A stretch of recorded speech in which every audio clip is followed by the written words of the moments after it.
Welcome to RIPON'S English Adda. Learn spoken grammar and writing. আসসালামু আলাইকুম dear viewers. Spoken টিউটোরিয়ালে আমাদের আজকে দ্বিতীয় লেকচার।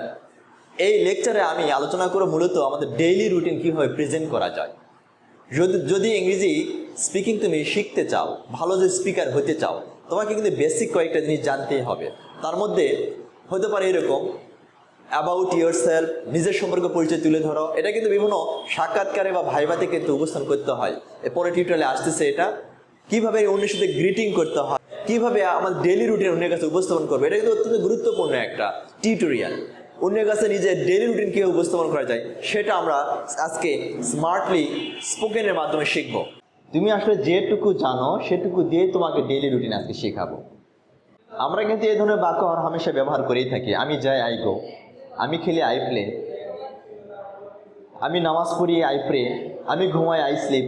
ঠিক এই বাক্যগুলো ব্যবহার করেই কিন্তু আমরা স্মার্ট একটা আমাদের ডেইলি রুটিন বলতে পারবো। জাস্ট সেগুলোতে কিছু মাল মশলা যোগ করে স্মার্ট একটা স্পোকেন প্রেজেন্টেশন আমি উপস্থাপন করব, কীভাবে আমাদের ডেইলি রুটিনটা সুন্দর করে প্রেজেন্ট করা যায়।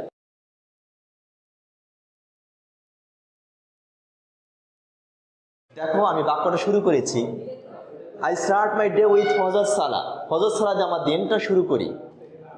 I take physical exercise, next sentence নিয়েছি, আমি শারীরিক ব্যায়াম করি। আই টেক আ রেস্ট, আমি বিশ্রাম গ্রহণ করি। আই হ্যাভ ব্রেকফাস্ট অ্যাট 8:30, আমি 8:30 সকালে নাস্তা খাই। তারপরে নেক্সট সেন্টেন্স দিয়েছি, I get ready for school, স্কুলের জন্য আমি রওনা হই। এই যে 5টা সেন্টেন্স দিয়েছি, ধাপে ধাপে আরও অনেক সেন্টেন্স কিন্তু আমরা বলতে পারি। এরকম 15 থেকে 20টা সেন্টেন্স বললেই কিন্তু আমাদের ডেইলি রুটিন হয়ে যাবে। আসলে আমরা প্রতিটা মোমেন্ট নিয়ে কথা বলবো না, স্পেশাল মোমেন্টগুলো নিয়ে কথা বললেই কিন্তু আমাদের ডেইলি রুটিন হয়ে যাবে। তো এই যে বাক্যগুলো দিয়েছে, এই বাক্যগুলোকে আরও স্মার্টলি আমি প্রেজেন্ট করতে পারি। কীভাবে? দেখো, যদি তুমি নাম্বার 1 সিকোয়েন্সটা এগুলোর মধ্যে অ্যাপ্লাই করো তাহলে আরও অনেকটা স্মার্ট শোনাবে। দেখো, I start my day with ফজর সালা। তারপরে তুমি কি করো সেটা যোগ করলে, এই দেনটা ব্যবহার করলে then I take physical exercise. তারপরে নিতে পারো আফটার দ্যাট, তারপরে কি আই টেক আ রেস্ট। আরও নিতে পারো দেয়ার আফটার, তারপরে কি করি আই হ্যাভ ব্রেকফাস্ট অ্যাট 8:30। সুন্দর হলো। আরও স্মৃতি মধুর করতে পারো, মাঝে মাঝে তুমি টাইমটা যোগ করে দিবে, অ্যাট 8, অ্যাট 9, অ্যাট 8:30, অ্যাট 9:30, ঠিক এইভাবে দিবে। আরও সুন্দর করে আমরা এটাকে প্রেজেন্ট করতে পারি ঠিক এইভাবে। দেখো, যদি তুমি সিকোয়েন্স নাম্বার 2 অ্যাড করে নাও, 2 নম্বর সিকোয়েন্সটা কি লেখা আছে? Normally, generally, usually, often, sometimes, মাঝে মাঝে, সচরাচর, প্রায়, সব সময়, প্রতিদিন। এই সিকোয়েন্সটা যদি তুমি অ্যাপ্লাই যদি করো তাহলে আরও শুনতে খুব ভালো লাগবে, অন্য সুইট শোনাবে। দেখো, I start my day with ফজর সালা। ফজর সালা দিয়ে আমি দিন শুরু করি। এখানে তুমি ব্যবহার করতে I usually, I normally start my day with ফজর সালা। দেন তারপরে I generally take physical exercise. দেখেছো কত সুন্দর শোনালো? এখানে নর্মালি, এখানে জেনারেলি ব্যবহার করলাম, সাধারণত বা সচরাচর, সুন্দর শোনালো। এই বাক্যগুলোকে আরও তুমি স্মৃতি মধুর করতে পারো, আরও স্মার্টলি প্রেজেন্ট করতে পারো যদি তুমি সিকোয়েন্স নাম্বার 3 ব্যবহার করো। কীভাবে সিকোয়েন্স নাম্বার 3 ব্যবহার করবো? আফটার বা বিফোর ব্যবহার করবো, মানে কোন কাজের পূর্বে কোন কাজ করেছি সেটা তুমি উপস্থাপন করবে। এবং আফটারের পরে মানুষের সাথে আইনজি ব্যবহার করতে পারো। আবার কিংবা তুমি কোনো নাম ব্যবহার করতে পারো, যেমন বিফোর গোয়িং, যাওয়ার পূর্বে, বিফোর প্রেয়িং, প্রার্থনা করার পূর্বে। আবার তুমি বিফোর প্রেয়ার, প্রার্থনা করার পূর্বে। ঠিক আছে, তুমি এই ব্যবহার করতে পারো। আফটার রিডিং, পড়ার পরে, বা আফটার রিডিং বুক বলতে পারো তুমি এরকম করে। যেমন এখানে আমি দিতে যাচ্ছি, I start my day with ফজর সালা। ফজর সালাতে আমি দিন শুরু করি, কিন্তু তার পূর্বে কি করি আমি? বিফোর সালা, সালাতের পূর্বে আই গেট আপ অ্যাট 4:30। দেখেছো, আমি সালাতের পূর্বে কিন্তু 4:30, সালাতের পূর্বে 4:30 ঘুম থেকে উঠি। এটা যদি বিফোর আফটার ব্যবহার করি তাহলে কিন্তু আরো অত্যন্ত স্মৃতিমধুর মনে হলো। আচ্ছা, আরও তুমি স্মার্টলি প্রেজেন্ট করতে পারবে বা স্মৃতিমধুর করতে পারবে যদি তুমি 4 নম্বর সিকোয়েন্সটা ফলো করো। অর্থাৎ যে কাজটা তুমি করছো সেই কাজটা কতক্ষণ ধরে করেছো। যেমন বলতে পারো, I take a rest for a while, কিছুক্ষণের জন্য আমি রেস্ট করি। আবার বলতে পারো, আমি মাঠে খেলাধুলা করি, play with my friends for 2 hours, 2 ঘন্টা ধরে আমি খেলি। I do my homework for couple of hours, 2 ঘন্টা ধরে আমি আমার হোমওয়ার্ক কমপ্লিট করি। দেখেছো কত সুন্দর শোনালো? ঠিক এই ব্যাপারগুলো আমি স্ক্রিনে তোমাদেরকে একটু বুঝিয়ে দিব। I usually start my day with morning ফজর prayer. আমি সচরাচর আমার দিন শুরু করি ফজরের নামাজ দিয়ে।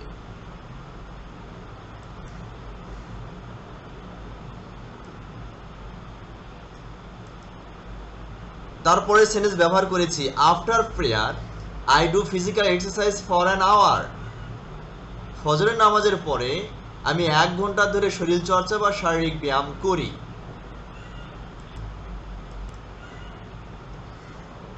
Sometimes I take indoor and sometimes I take outdoor exercise. মাঝে মাঝে আমি ইনডোর এবং মাঝে মাঝে আউটডোর ব্যায়াম করে থাকি। After exercise I take a snacks, light meal. ব্যায়ামের পর আমি নাস্তা খাই। এটা বলে রাখা ভালো, নাস্তার ইংলিশ স্ন্যাক্স অথবা light meal. Then I give some time to my family. তারপরে আমি আমার পরিবারকে কিছু সময় দিই। I generally have breakfast at 9. আমি সাধারণত সকালের নাস্তা খাই সকাল 9টায়। And I usually have bread and egg for breakfast.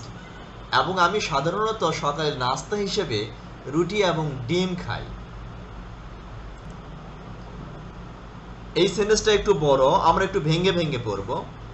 Before breakfast, ব্রেকফাস্টের পূর্বে বা সকালের নাস্তার পূর্বে আই ব্রাশ মাই টিথ, আমি আমার দাঁত মাজি। টেক এ শাওয়ার, গোসল করি। এখানে গোসল বলতে আমরা কিন্তু টেকে বাথ নিতে পারতাম, কিন্তু তার চাইতে স্মার্ট ইংলিশ হলো টেকে শাওয়ার। পুট মাই ইউনিফর্ম, ইউনিফর্মের জায়গায় আমার ড্রেসও দিতে পারতাম। আমি পোশাক পরি। অ্যান্ড কম মাই হেয়ার, এবং আমার চুল আঁচড়াই। After breakfast I get ready for school, সকালের নাস্তার পরে আমি স্কুলের জন্য প্রস্তুত হই। My father or mother takes me to school, আমার মা অথবা বাবা আমাকে স্কুলে নিয়ে যায়। I normally go to school on foot or by rickshaw or by bus. আমি সাধারণতই পায়ে হেঁটে অথবা রিকশায় অথবা বাসে করে স্কুলে যাই। Then I start for school at 9:30 অথবা I leave for school at 9:30. তারপরে আমি সকাল 9টায় স্কুলের উদ্দেশ্যে রওনা দেই বা রওনা হই। রওনা দেওয়ার ইংলিশ হচ্ছে স্টার্ট ফর অথবা লিভ ফর। তারপরে সেন্টেন্স হচ্ছে I stay in the school from 10 to 3. আমি স্কুল 10টা থেকে 3টা পর্যন্ত স্কুলে অবস্থান করি।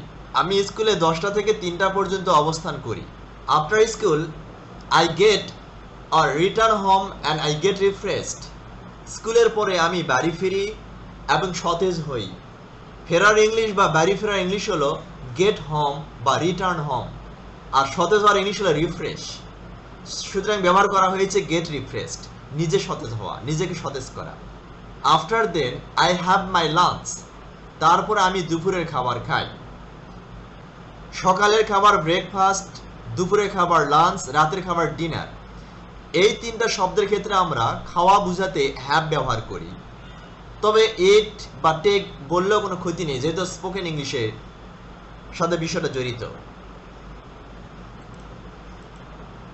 After taking lunch I take a nap up to 5. দুপুরে খাবার খাওয়ার পরে আমি 5টা পর্যন্ত একটু ঘুম দিই। ন্যাপ মানে অল্পটুকু ঘুমানো। এই সেন্টেন্সটা একটু বড়, আমাদের একটু ভেঙে ভেঙে পড়তে হবে। দেন আফটার সেইং মাগরিব অর ইভিনিং প্রেয়ার, মাগরিবের নামাজের পরে I spend my time with family, আমি পরিবারের সাথে সময় কাটাই। হ্যাভ এ স্ন্যাক্স, নাস্তা খাই। And watch TV with them for a while, কিছুক্ষণের জন্য তাদের সাথে টিভি দেখি। এর ফর এ ওয়াইল কিন্তু একটা মোমেন্ট যোগ করা হয়েছে সেন্টেন্সটা সুন্দর করার জন্য। We regularly have our dinner at 10, আমরা নিয়মিতভাবেই রাতের খাবার খাই রাত 10টায়। যেহেতু সবাই মিলে একসাথে খাই, আমি এখানে ব্যবহার করেছি উই শব্দটি। Then I surf Facebook a little bit, তারপরে আমি একটু ফেসবুক চালাই বা ঘাটাঘাটি করি। সার্ফ মানে আসলে ফেসবুক বা অনলাইনে যে কার্যক্রমগুলো আমরা চালাই বা যে সময়টুকু ব্যয় করি, এই সময়টুকু যে কাজ করি তাকে আমরা সার্ফ বলি বা সার্ফিং করা বলি। Finally I brush my teeth and go to bed, পরিশেষে আমি দাঁত মাজি এবং ঘুমাতে যাই। Das I finish my daily activities, এভাবে আমি আমার প্রতিদিনের কাজকর্মের সমাপ্তি ঘটাই। But I don't follow my routine work at the weekends. কিন্তু সপ্তাহের ছুটির দিনগুলোতে আমি আমার রুটিন মাফিক কাজকর্ম অনুসরণ করি না। শেষে ফিনিশিংয়ে উইকেন্ডে বা সাপ্তাহিক ছুটির দিনে কীভাবে আমি সময় স্পেন্ড করি সেই ব্যাপারটা কিন্তু একটু বললে অনেকটা স্মার্ট শোনায়। আরেকটা বলে রাখা ভালো, উইকেন্ড বলতে বোঝানো হচ্ছে সপ্তাহে ছুটির দিন, আর উইকেন্ডস সপ্তাহে ছুটির দিনগুলো। This days are absolutely different from daily activities. প্রতিদিনের কাজকর্ম থেকে এই দিনগুলো সম্পূর্ণভাবেই আলাদা হয়ে থাকে। That's all about my daily routine. এইগুলি হলো আমার প্রতিদিনের রুটিনের কার্যক্রম। এ হলো মোটামুটি করে আমাদের ডেইলি রুটিন প্রেজেন্ট করার একটা নিয়ম বা উপায়। বন্ধুরা, আশা করি তোমরা লেকচারটা বুঝতে পেরেছ। আর যদি একটু বুঝতে পারো মোটামুটি করে, তাহলে অবশ্যই রিপন্স ইংলিশের সাথে থাকবে। আশা করি এই লেকচারটি বা পরবর্তী লেকচারগুলো বেশি বেশি শেয়ার দিয়ে আমাকে ধন্য করবে এবং সাবস্ক্রাইব করবে। সে পর্যন্ত thank you for the next one. আসসালামু আলাইকুম ওয়া রাহমাতুল্লাহ।